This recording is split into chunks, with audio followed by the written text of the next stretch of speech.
عرض کرنے جا رہا ہوں اس پر آپ نے زیادہ غور کرنی ہے کہ اگر کوئی آدمی گر رہا ہو تو گرتی دیوار کو دھکا نہیں دینا، اسے سنبھالنا ہے. اس شخص کو یار حالات ہو جاتے ہیں اوپر نیچے، انسان کمزور پڑ جاتے ہیں. راہ چلتے چلتے کئی دفعہ گاڑی کا صرف پیٹرول ہی ختم نہیں ہوتا، جو مفت میں پانی ملتا ہے کئی جگہوں پہ وہ بھی ختم ہو جاتا ہے، اور قریب قریب اس کی بھی کوئی شناخت نہیں ہوتی. کئی دفعہ صرف اور صرف پیٹرول کا مسئلہ ہی نہیں ہوتا، وہ جو 20 روپے میں ہوا ٹائر میں بھری جاتی ہے کئی جگہوں پہ وہ بھی نہیں ملتی. تو تسلی کے لیے اخلاقی رویہ یہ ہونا چاہیے کہ اگر کوئی بندہ کہیں کمزور پڑ رہا ہے، گر رہا ہے، تو اس کی اس کمزوری پر اسے تھاما جائے، اس کی حوصلہ افزائی کی جائے، تسلی دی جائے. لیکن ہمارا یہ ماحول نہیں ہوتا. میں اکثر کہتا ہوں دوستوں سے کہ جو آدمی اپنے گھر کی تیسری منزل شروع کرتا ہے نا، تیسرا لینٹر ڈالتا ہے، اسے سارے جا کے پائیا کو کم ہو جاتے دسی بھائی ہونے کیوں دسنا ہے، مالدار آدمی ہے تیسرا لینٹر ڈال رہا ہے. لیکن وہ بیچارہ غریب آدمی جو بالے ڈال رہا ہے اور لکڑی کی چھت ڈال رہا ہے، وہ اگر کسی سے جا کے کہتا ہے نا تھوڑی امداد کرا دے میرا کام رک گیا، تو کہتے ہیں آپ نے پہلے بتانا تھا. اب تو نہیں نا، مطلب وہ تو بڑی پرانی بات تھی، وہ تو میں نے بانٹ دیا، رمضان میں بڑا کر دیا، فلانی جگہ بڑا. یہ لہجہ درست، یہ اخلاقی رویہ نہیں. درد دل اور چیز کا نام ہے، خیر خائی اور چیز کا نام ہے. وہ کسی نے کہا تھا کہ پلا کر گرانا تو سب کو آتا ہے، مزہ تو تب ہے کہ گرتوں کو تھام لے ساکی. کوئی گر رہا ہو اس کا بازو پکڑنا، اس میں مزہ ہے، اس میں لطافت ہے، اس میں حسن ہے. اور ایک دوسرا اخلاقی رویہ جس کی بہت زیادہ ضرورت ہے، جو ہمارے زیادہ ساتھ ہوتے ہیں نا، غلطیاں بھی انہوں نے ہی کرنی ہوتی ہیں. جو آپ کے ساتھ نہیں انہیں آپ کو معاف بھی نہیں کرنا پڑتا. معاف کسے کرنا پڑتا ہے؟ جو اپنے معاف کسے کرنا پڑتا ہے؟ اپنے خادم کو. اگر آپ آفیسر ہیں تو اپنے ملازم کو.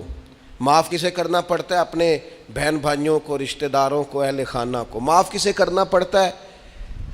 اپنے شاگردوں کو، ارادت مندوں کو، دوست احباب کو. اپنوں کو معاف کرنا ہوتا ہے.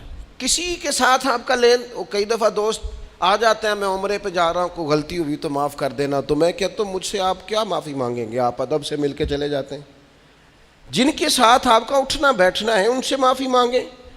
جو زیادہ قریب رہیں گے غلطیاں بھی تو وہی کریں گے نا، جو روز مانتے ہیں، کسی وقت سستی بھی دکھاتے ہیں.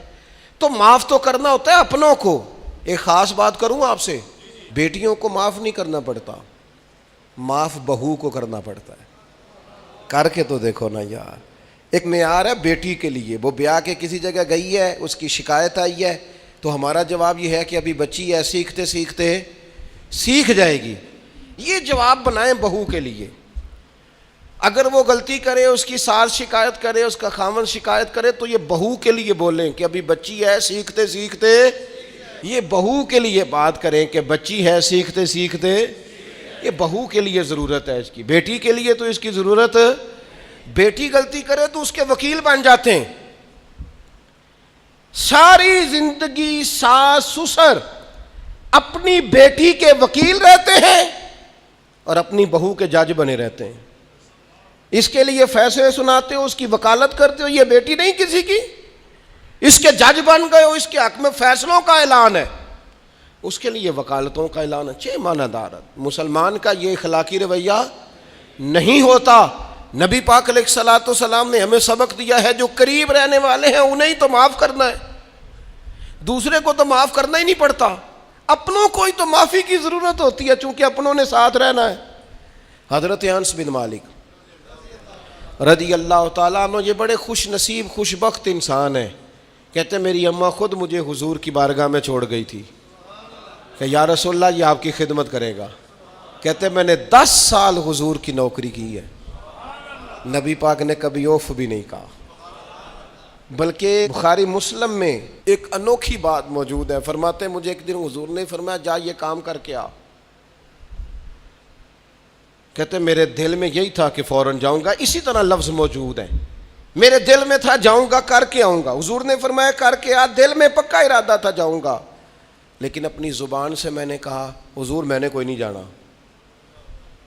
یہ کیوں بات کی؟ یہ ذرا لاڈ کے ساتھ کی، یہ ذرا ناز کے ساتھ کی، یہ ذرا نا محبت کے ساتھ کی، یہ ذرا حضور جو پیار کرتے تھے نا اس پیار کو سامنے. حضور میں نے نہیں جانا تو کہتے ہیں حضور تھپکی دے کے، یہ غلام سے بات ہو رہی، حضور فرمانے لگے چل نہ تجھے کہا ہے نہ جا کر کے آ. کہتے میں چلا گیا، اسی ارادے سے گیا تھا جاؤں گا، لیکن رستے میں جب میں گیا تو بچے کھیل رہے تھے، میں نے بھی کھیلنا شروع کر دیا. کھیل رہا ہوں دیر ہو گئی، حضور نے بھیجا تھا کسی کام. اب جب زیادہ دیر ہوئی تو کریم گھر سے نکلے، اور جب حضور نے مجھے دور سے دیکھا اور مجھے کریم کے آنے کا پتہ چلا تو اب میں ڈرا. اب میرا انداز بڑا جدا گانا ہو گیا چونکہ حضور نے بھیجا تھا. یہ تو خادم کی بات ہے نا. اے سچی گل دسیا جی اپنا منڈا بھی کدے نہ جائے تے تینوں میں کلیا سی تو گیا کیوں نہیں؟ ناراض نہیں ہونا آپ نے، لیکن چلو بچہ ہے، کسی وقت دیر سویر بھی ہو ہی جاتی ہے، کیوں اتنی سختی کرتے ہیں؟ حضرت انس بن مالک کہتے ہیں جب حضور کو آتے دیکھا تو میں پوری طرح ڈر گیا، لیکن کریم محبوب جب میرے قریب آئے اور مجھے ڈرا ہوا دیکھا نا تو پھر رحمت للعالمین محبوب کی رحمت کا بادل چھایا. اور جب حضور مجھے دیکھ کے ہنسے نا بس وہ ہنس گئے اور میرا کام بن گیا. بس کریم تھوڑی دیر ہوئی ایک آیا کالیاں زلفاں والا، ایویں دو کڑیاں میرے من وچ رکیا تے کر گیا نور اجالا. بات بن گئی، بات طبیعت ٹھنڈی ہو گئی. تو حضور فرمانے لگے میں نے کہا تھا جاؤ، گئے نہیں.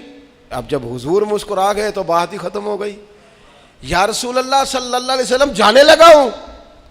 تو حضور نے پھر شروع سے بات شروع کر دی. حضور جانے لگا ہوں، فرمایا جا دوڑ کے آ، پھر جو کہا تھا وہ کر کے آ. لیکن وہ بیچ میں جو دیر ہوئی تھی، وہ جو لیٹ ہوئی تھی اور جو میں کہہ کے آیا تھا میں نے نہیں جانا، حضور نے اس بات پر مجھ سے کوئی سختی نہیں کی. میرے عزیز اپنوں نے تو غلطی کرنی ہے، معاف کس کو کرنا ہے؟ اپنوں کو. لیکن ہم نے باہر ساری دنیا کو معاف کر دیا ہے، اپنوں کو ہم معاف کرنے کو تیار نہیں. اپنوں کو معاف کرنا ہے، اپنوں سے درگزر. اور پھر آپ اگر کوئی دینی تعارف رکھتے ہیں، آپ نمازی ہیں، آپ حاجی صاحب ہیں، آپ بزرگ ہیں، آپ شیخ ہیں، تو پھر تو آپ کے اخلاق میں اور زیادہ وسعت ہونی چاہیے. جیسے جیسے بندے کی عمریں بڑھتے جائیں نا ویسے ویسے اسے میٹھا ہونا چاہیے، کڑوا نہیں ہونا چاہیے. جیسے جیسے اس کی تسبیح بڑھتی جائے ویسے ویسے اس کا لہجہ بھی وسیع ہونا چاہیے. اس کے مزاج کے اندر دینی اگر آپ تعارف رکھتے ہیں تو پھر تو آپ کو، میں آپ سے عرض کروں، میں کئی دفعہ دوستوں سے شکوہ کرتا ہوں، میں کہتا ہوں یار ہم تو جو کہنا چاہتے ہیں وہ بھی نہیں کہہ سکتے. ہم تو سونا چاہتے ہیں، ڈھب سے سو نہیں سکتے، ڈھونڈتے پھرتے ہیں جگہ ملے کوئی آرام کرنے کو. کیوں؟ اس لیے کہ دینی تعارف رکھتے ہیں. آپ نے وہ دعویٰ ہی نہیں کرنا تھا، یہاں تے چٹی چادر لا دے نا کڑیے تے پین فقیراں دی لوئی، چٹی چادر تے پھر داغ لگیندا ہی تے لوئی نو داغ نہ کوئی. جب آپ کا دعویٰ ہے کہ ہم نے کام کرنا ہے اور بڑی اوپر والی سطح پہ کرنا ہے تو پھر آپ آرام ڈھونڈتے پھریں، پھر آپ قرار ڈھونڈتے پھریں. تو یہ تو دو باتیں ہو گئی، ایک بات کرنی پڑے گی. دین